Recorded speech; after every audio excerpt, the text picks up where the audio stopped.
السلام علیکم ویئرس، آج ہم بات کریں گے السلام علیکم کے ہی بارے میں۔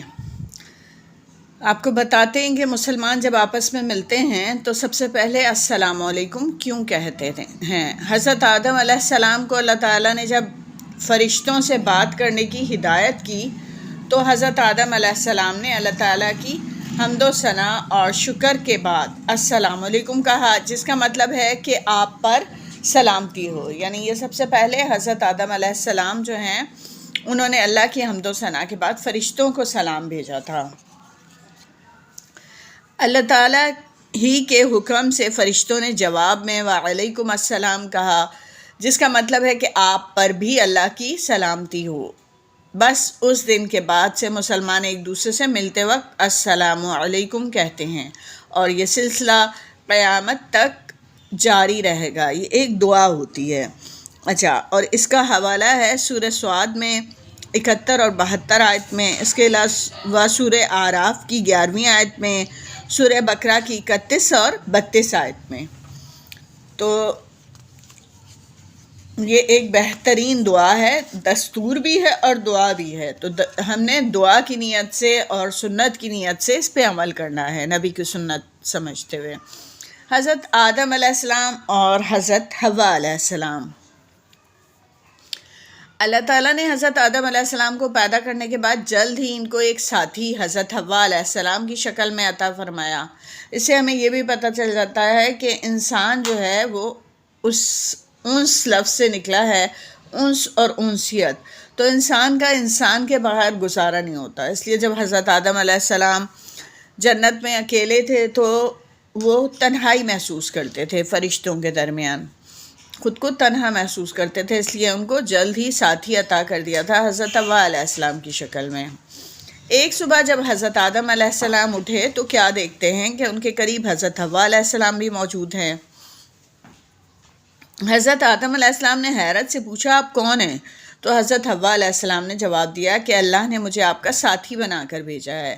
حضرت آدم علیہ السلام نے تمام فرشتوں کو بھی یہ خبر دی کہ یہ میرے ساتھی ہیں، اللہ تعالیٰ کے حکم سے ہی ان کی تخلیق ہوئی ہے، یہ میری بائیں پسلی سے پیدا ہوئی ہیں،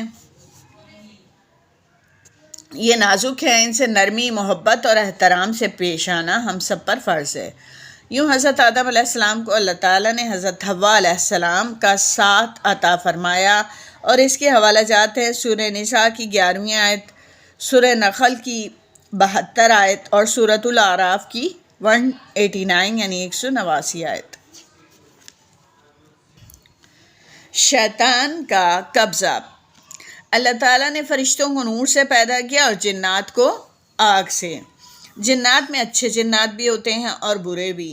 ابلیس شیطان بھی ایک عبادت گزار جن تھا، اپنی عبادت کی وجہ سے جنات میں سب سے بلند درجے پر تھا، مگر جب اللہ تعالیٰ نے سب فرشتوں اور جنوں کو حکم دیا کہ حضرت آدم علیہ السلام کو سجدہ کرو تو اس نے اللہ سبحانہ و تعالیٰ کا حکم نہ مانا، بلکہ اپنی اکڑ، غرور اور گھمنڈ سے اللہ تعالیٰ کو ناراض کر دیا۔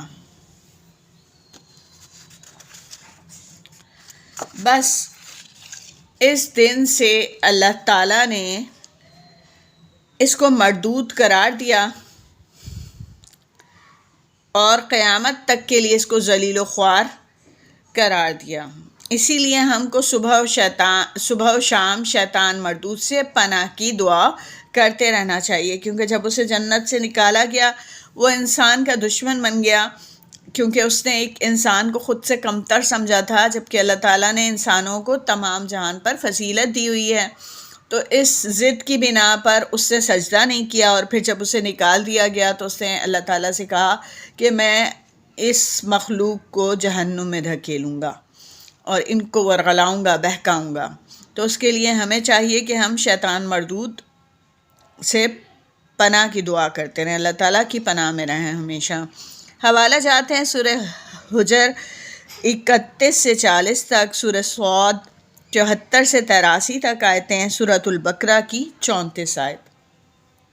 اب ملتے ہیں اپنی نیکسٹ ویڈیو میں، جب تک کے لیے اللہ حافظ۔